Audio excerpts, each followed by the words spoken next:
вместе. В той зари наше древнее племя землю ловит, словно лед во сне. Страшно подумать, что завтра будет, страшно понять, что завтра не быть.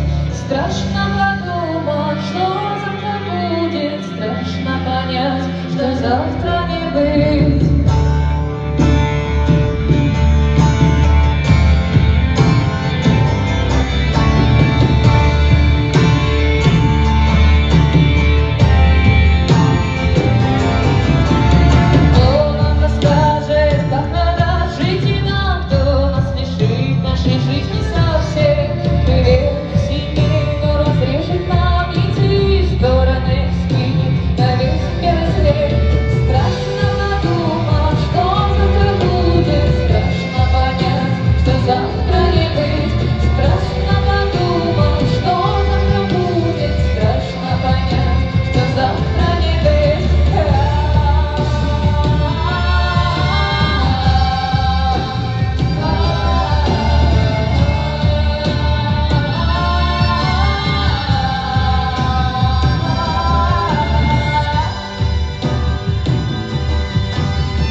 Рисунком простым, где воспарим после смерти, как птица, кто вознесет нас на небо святых.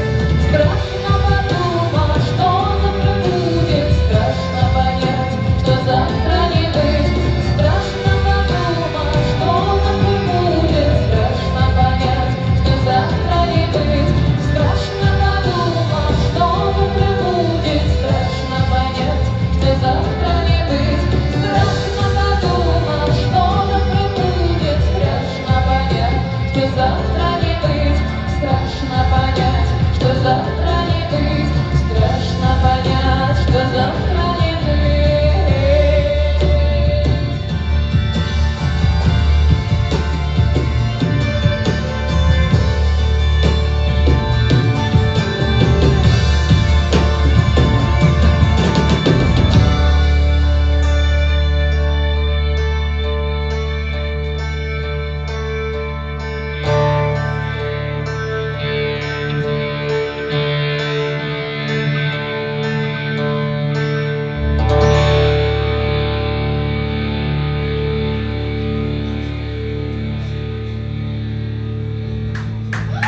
Спасибо.